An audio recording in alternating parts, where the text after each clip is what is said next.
Hello everyone, welcome back to another GMFR's 4 commentary. I am Beyond and we have a top 15 matchup for you today on the battlefield. Today we have Louis MT in the orange playing as the Mongols, a top 15 player for sure. Coming out of China is exciting to watch. Usually is a pretty aggressive player and will definitely like to slug it out in that feudal to early castle age. Across the way, someone who's also known for their aggression, but also can do pretty much anything in the game extremely well. We have El Sensei, aka Vortex, playing in the blue as the Roos.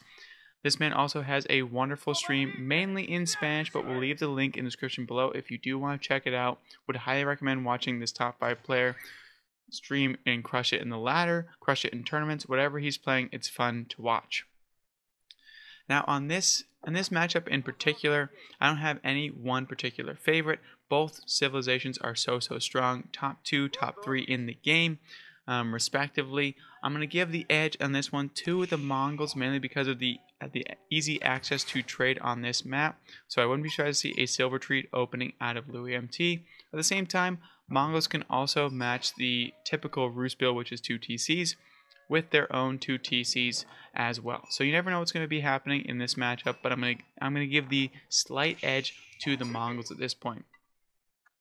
Now, if you've made it to this far in the video, and I forgot to change these over here, but I'll move it back. If you've made it to this far into the video and you have been enjoying, please do leave a like and subscribe. It would mean a lot to me. And also let me know if you're excited for the news that just dropped about the new HRE variant.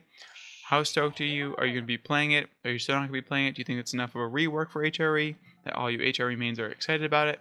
Let me know in the comments below. Now the scout and the cons are just moving all around. The Roos is obviously playing the only minigame in the entire game, trying to collect all those deer, all those wolves, and eventually collect all those boars. Now, Vortex, I'm assuming is going to be going for that standard 2 TC build I was talking about before, which is the front line is those early knights, and the back line is those archers. You can have a nice timing attack, or you can go right up with that high trade house behind it, and go for a castle age push as well. The Mongols are no slouches in that feudal age either. They can go those Keshiks and the archers as well, and they can really start to make a name for themselves once they get that trade going. Or if they pop down a sneaky second TC, a bunch of times Mongol players will kind of drop it pretty close to their TC. And also, I mean, I don't see anything too good, especially if he's concerned about any early raids. So this deer pack is really far away, so I wouldn't be surprised to see it a little bit closer in this situation. Normally you see second TCs dropped on deer packs almost exclusively, but if you're a little bit nervous about getting kind of all in or anything like that, you can definitely put it a little bit closer, like back here behind these berries, protect it a bit more, or just in another crease over here. We can see the notorious Kremlin going down. It's pretty much why the Rus are just so good at this point. I will say they did adjust the Kremlin, so it makes them a little bit less scary at this point, which is very nice change and a needed one for sure. Before that, the Rus were undisputedly the best civ in the game. So now it's not as undisputed as before, but the Mongols are definitely making a strong case for that #1 spot. Now, this Kremlin was definitely going to be locking down this entire front end of this base, so no real worries or stresses for Vortex to be attacked or raided by Keshiks from the front. But on this map, there is a lot of openings in the backhand side for both players' bases, so expect to see plenty of raids from both sides. Now we can see the silver tree is up and going, which is not a shock at this point, but it will take about 2 minutes to get all the way over here. So it will take some time before that trade is able to set up, and we can see that Vortex is already going down this back end side with his scout, and we'll have to wait and see. But the key to trade is just knowing that it exists and just doing your best to stop it as best as you possibly can. You can always wall things in. It's even funnier when you wall in a Mongol trade point, because you also trap the building itself inside, which is always hysterical. It can't move itself out, but if the other player does realize what's happening, they can just roll it away from your walls, and it's very sad. The Khan's doing his best to chase down and get a little bit of poke damage onto these scouts, and the silver tree is still being built. Vortex was the first to ding into that feudal age, so it does have a little bit of advantage in the tempo at the current moment. We can see that it looks like there's going to be a second TC build kind of going down, but decides to delete the mining camp and go over into wood. And that's a group of 8, which means it's going to be a boar at the top hand side for sure. So Vortex actually might be going for kind of a all-in-ish style 1 base build, which I usually don't see out of the Rus, especially with the Kremlin as that superior defense protector. The Khan's being super annoying, running away and shooting as much as he possibly can, just doing chip damage to anything that moves, just to also be super annoying. Because as you know, every time the Khan attacks, a little red arrow pops up in front of and you kind of go look over there and you're like, oh, it's just the Khan, never mind. Because they're trying their best, but no dice. Now we can see the silver tree is moving into place, taking for absolute ages. Look at how slow this thing goes. I mean, obviously I don't want to go any faster because I'm so sick of dealing with Mongol players as it is. But I mean, if you're a Mongol player, this must just take forever. Look at this thing. Slowly just rolling. Kind of looks like a missile defense system going on right there, but it is what it is. Now we'll move back over here. We can see what's being collected. We have nothing of note too much. We can see though that this is the stone being collected. So actually, will Louis be going for a cheeky second TC? That's always an option. When that Uvu's producing stone, you never know. It could be coming into play. We'll have to wait and see. But with the stone coming out and no one on gold just yet, it might be a sign that there's a lot of people on wood at the current moment. 19 in total. Look at all that wood. So we're going to be building some sort of infrastructure. So I wouldn't be surprised if we saw TC, because you can see that it's starting to creep up a little bit. And pros like this do not like to waste those resources. So I'm actually surprised that it's floating this much wood at this point for Louis. So we'll have to wait and see what's going to be thrown down there. The Ketchiks do get 1 kill. They might get a second one. Let's do a little zoom in, see if they can get it. And boom, baby. Gets him with 1 slice of the knife. Well, more like 3 slices of the knife, but still. It counts, and 2 are down for Vortex. That's actually a pretty big pickup because Vortex is not going for that second TC. So every villager really does count. And as we can see, going back to Louis' base, there's a town center right next to the other one. As we mentioned, this one's a little bit too far away. And also, I will say, Louis has been scouting over here with these Ketchiks and knows full well that Vortex is not going for a second TC. So it probably does not feel safe enough to actually drop that anywhere outside of his base, in fear of, a lot more damage coming their way. Silver tree is in place, but there's no trader, so a gentleman's agreement has been said by Louis, going, you know what, trade's awful, I hate it, it's a little bit overpowered, so I won't do it to you, Vortex, I'm just going to beat you with the old 2TC Mongol, which we love to see, which means we're going to be seeing an extended feudal age period here. Let's hope we get some great battles going on. Now, this scout is leading this horse back to death at this point, because as you can see, all those arrows are kind of raining down hellfire, and boom, another one goes down, and that horse is out of it. As you can see, Vortex as well is keeping this scout right over here, making sure he's fully aware, because if Louis starts to scout, Vortex does have to start making some units and start to be very aggressive on that trade line. If he's not, he's going to fall behind even faster, because 2 TCs and a trade, if Vortex doesn't do some damage, it's going to be a very long day for him. We can see a barracks are popping out, which will lead to a few more spearmen to hopefully protect this forward gold vein. I will say that's the only issue with Louis' base. This gold is in Narnia over here, just hanging out. It was cancelled quite quickly, but some nice micro there by Vortex. Not going to take too much chip damage from that knight. Now we can see the boars being collected over here, safe and sound, and I honestly would not be surprised to see Vortex just take all of this food down this side, and even on this side. We'll have to wait and see if these Ketchiks can do a little bit of damage, but there's more and more knights coming on the way, and Vortex is really building up a nice force going on. We can see that Louis is not building up any more forces after this has been done. So a little bit, and that is the difference between having 2 TCs. One takes a lot more of investment to actually put the TC down, and then 2, there's a lot more investment in the constant villager production from 2 TCs compared to 1. Now the infrastructure is going down for archery ranges, so Louis MT is ready for a long war. There is the blacksmith as well. So all the infrastructure is going up for Louis to make sure this is going to be a very nice game for himself. But I do like that Vortex is just going in for a very similar style. Lots of production up front. We can see almost everything that he possibly needs off his one base. And we're going to be seeing a quite scary looking army. As you can see, Vortex already has double the military count of Louis. Louis putting out the production buildings, but nothing is coming out of these buildings just yet. There we go. As I say that, the caster's curse happens in real time, and bada bing, bada boom, archers are in the queue. Now these catchers are looking for something to raid over here, but they see nothing but spearmen, so they're going to be heading back home with nothing on the tally. But those two villagers did get caught, which is a nice trade over there. And the catchers, I thought we were going to go in through this little gap in the defenses, but decided not to because they didn't want to get surrounded by spears, which makes a lot of sense. And there's the first trader, actually. So Louis decides to break the gentleman's agreement and does send one lad across the entire backside. You can see collecting 53 gold, so not that good of a trade line just yet. Remember, Mongols do get the upgrades every time with their tier 1, tier 2, and their tier 3 of the Silk Road. So now we can see that this outpost is going up in terms also with plenty of production over here, and 5 jump in. This is going to be a quick 2 archers dead. It might be 3 actually, how far they've gone in. No, I think it's going to be 2. 1, 2, boom, boom. There we go. Almost 3. They almost went at 3, but there's actually Kremlin gremlins are on the way. You can see that one trader is being harassed by that scout over here, and the Kremlin gremlins are being used to face tank this tower, which is going to be a great use of resources because they're going to be going down quite quickly. They're retreating to this tower over here. Does this have an outpost just yet? It does. So it will be providing backfire as well, and just going to have to wait for these bad boys to die before they can go in. UMT does not want any of that, and they all collapse in an absolute heap.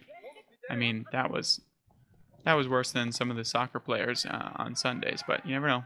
It is what it is. So now this Gur is definitely going to be in the sights of Vortex. Vortex army is quite large, 25 to 36, and we can see a full-on engage. Some nice micro there by both players, pulling back at the last second, not letting them charge into those spears, and trying to get as many pickoffs as possible with their archers. Both sides pull back, and it was only the spears that were the casualties there. Vortex does have 12 spears in comparison to Louis' only 4. So he is going to be sitting in a good spot for that one if he can micro this correctly. Which, if I'm putting my money on anyone, Vortex microing fight correctly is definitely high up there on it. But Louis is no slouch at all, and remember, this entire time that these back and forths are going on, and Louis MT is defending quite well and not suffering too many casualties, there is 2 TCs to 1 TC going on at the current moment. And I mean 1 trader, I guess, if that's what you want to call it. But it looks like that will be put to a stop quite soon. But every second this goes on, as you can see, 53 to 40, this is getting really important for Louis, and you can see a little scouting mission over there, seeing exactly what Vortex has going on. Vortex knows that he has to do something with this army and have to go in just something. So here we go. The girl's gonna be going down. It looks like it's actually researching something. Double broad axe. So that will not be finished, and that will be canceled hopefully. And if not canceled, it will just be gone to the good. Boom, it's gone. See you never. That's okay. And looks like some chip damage is gonna be going down for these archers. It's not the fight that you want if you are Vortex. You're gonna be falling back quite quickly. So a nice snipe there, but it needs to actually impact the economy a little bit more. But there's not really that you can really do it. And this berry patch back here is very, very safe. And this wood line still very, very safe. So Louis MT is definitely feeling like he's in a good spot at the current moment.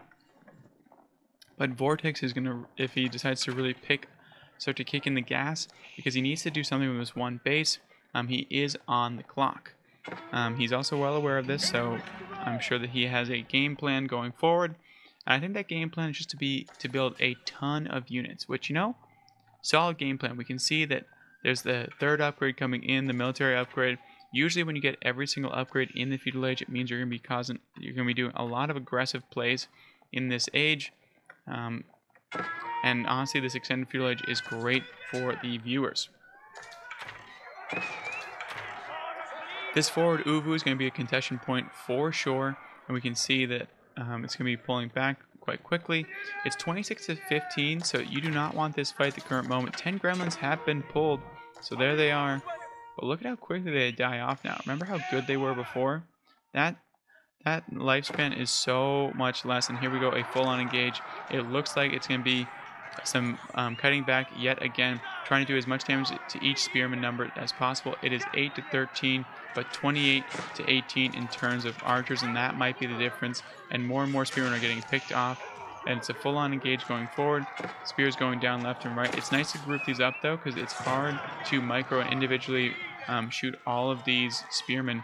And as you can see, even a few shots there do go into the hardened armor of the knights, but now the spearmen are exposed and they will be going down very simply. That Uvu does go down, which is a nice pick off for Vortex, and now it's a clash of the Titans, and when Titans I mean the two knights in the middle. It's frontline versus frontline, but now Vortex is also doing some nice cutting back here, and so is Louis MT. It looks like he is going to be the winner of this battle at the current moment. As you can see, 35 to 29. Vortex had the lead in terms of military a second ago, so this is a great pick off for Vortex. 34 to 30, plus has that 20 villager lead, so feeling very good and very confident in the backhand side. We can see that Vortex is floating around 500 gold, so when we start to see him go up for that high trade house very shortly, get that passive income rolling, we love to see that. Now across the way, we still see more and more archers moving out.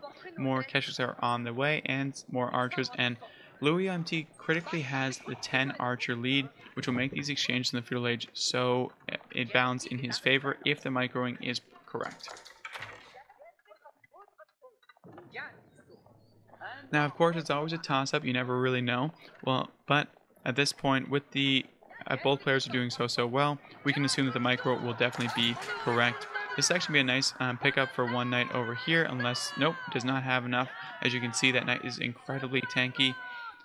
But Louis MT is doing the job. He's not letting any harassment go down. He's not letting any villagers go down. And somehow, only one villager has been taken down this entire time for Vortex, even though he has 20 more to kill. And I believe the one was that one trader by this horseman over here.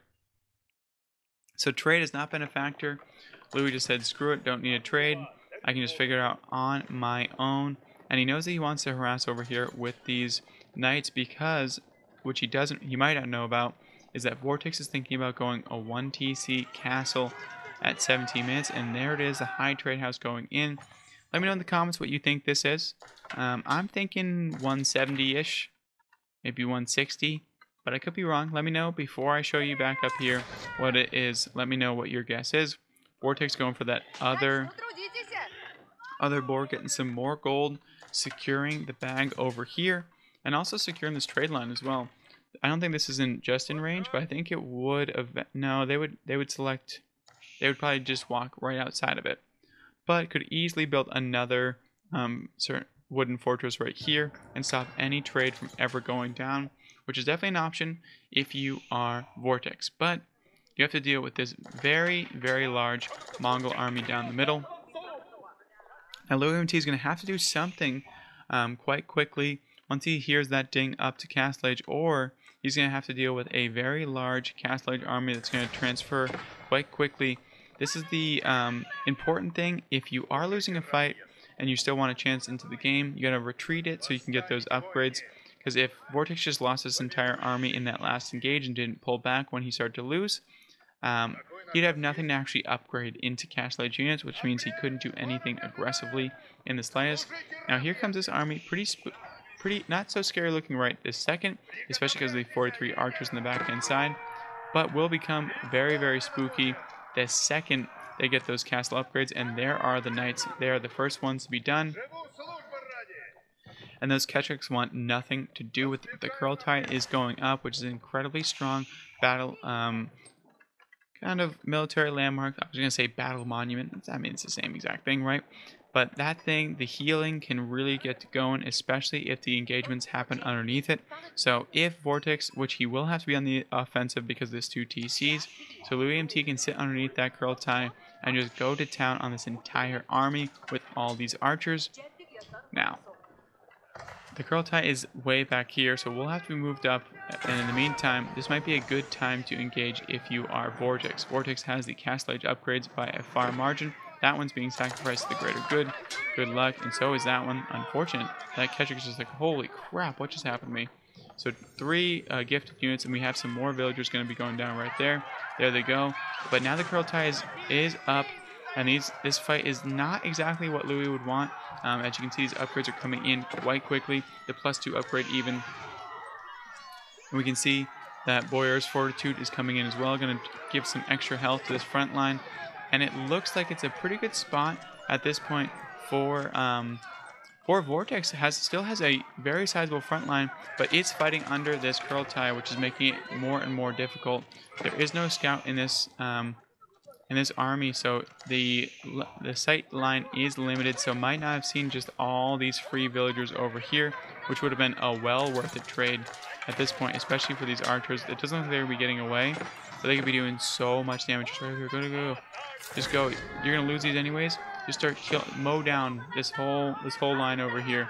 And there we go. This cavalry is in on these archers, doing so much damage. But this Kurultai is doing work right now. And these archers with the Castle Age bump and the +2 range attack were able to thwart this army, and now pushing back over. There's a 30 villager lead. Still no trade is allowed to happen because this one loyal horseman is standing guard this entire time. These militia will be taken out quite quickly. Actually, they're going to crumble on their own. No problemo. And now it's 29-16. So Vortex does not have this advantage in terms of archer numbers. And that's going to play a massive role in these next coming fights. Now that being said, if Louis wants to throw away a few of these archers and make this a little bit more of a game, he's more than welcome to, and that is exactly what just happened. A nice spot from Vortex. Sees that there's no front line over there for Louis at the current moment, so it's the perfect time to go in, and these knights are getting so much value. As you can see though, so is this Kurultai. Just keep walking backwards, get more health, walk backwards, get more health, and it's working out like an absolute charm. We're also, not only is the defender's bonus kind of going to play because of this Kurultai, but the defender's bonus because of all these units that are popping out. Louis MT has the superior economy at the current moment, so the closer you are to production, the better. I'm assuming that Louis is going to throw down a few more production buildings, so does not have enough to sustain this amount of income just yet. So we can see a ton more on the way for both players. So we're seeing a good old-fashioned Castle Age shootout. Mainly, it was a lot of feudal age, but it's now in the Castle Age, so we'll allow it to happen to both. I love that Louis MT was just like, nah, trade's not for me this game. I'm going to go for trade, fake it out, and go for 2 TCs instead. No problem at all. The Mongol archers, though, low-key might be the best-looking archers in terms of graphics at the current moment, because I love it. They're changed to these full white garbs. They're so awesome. Now, I know the Roost player just heard me talking. The archers just heard me talking. So they're going to come in tow and try to mow down this entire army. But under the Kurultai with those production of spearmen, they should be in a good spot. There's a lot of knights here, though, and Vortex went for this around, which is a nice play by him. And they're getting a lot of value right now, picking off all of these spearmen. So these horsemen will be able to live a lot longer. These knights are starting to get more and more surround, but Keshiks are starting to pop out from the production buildings behind them. And it's going to be a trade at this point, but a trade that's relatively even is in favor of Louis MT due to that second TC. So all of these trades, every time they trade archer for archer, this is definitely in the favor of Louis MT, but Vortex is making the absolute most of his army and is kiting with the best of them. Now there are the Kremlin Gremlins have entered into the middle. We also see a shaman just decided to run through there. No qualms at all. Was like, don't worry guys, I got this. And now the knights are in on the back line. They're trying to take down this archer mass, which it has gone down to a pretty low number. But the constant production of Louis MT and popping out of all these Keshiks and all these stables is really starting to come to fruition. It's really starting to take its toll on this constant trades, and now there's a front line of Keshiks, which is exactly what these archers have always wanted. It's like a NFL quarterback with no offensive line. It's not doing super well. And now there's no front line over here again. So Vortex is doing his best to really stay in this, but I don't think he's going to be able to come back after this. Louis MT bought enough time with no second TC on Vortex. He's not going to be able to keep up with production. I think we'll slowly lose this game and this battle. And as you can see, Louis MT is slowly starting to build this up. And there we go. More and more are going to be popping out. You can see that in the face of Vortex, he's in full scout there is 4 production buildings being built, and he can even just see that they're all being built and they're all producing things, which he knows there's a solid economy behind it. The Kurultai is not even up yet. Such a lazy landmark, not even doing its job. And once that pops up, it's going to really change the tide of these remaining stragglers. And there they go. More and more healings on the way. These knights are retreating, and that should be pretty much doing it. We could see Vortex give up any moment now. Did lose those constant fights, so I'm assuming he knows that his goose is cooked. But let's just check really quickly. ATC is going to be going down. Boom, 190. If you guessed 190, congrats. If you didn't, it's okay. I didn't either, so don't worry about it in the slightest. A TC is coming up, but this is a little bit late, and actually this Keshik scouts it out. So it does see that, and there is the GG's, knows that there's no way back into this. If that TC came up a little bit earlier, it might have had a chance, but it's not in the cards. If you guys did enjoy this, please do like and subscribe. It'd mean a lot to me, and thank you so much, and hope you have a great night.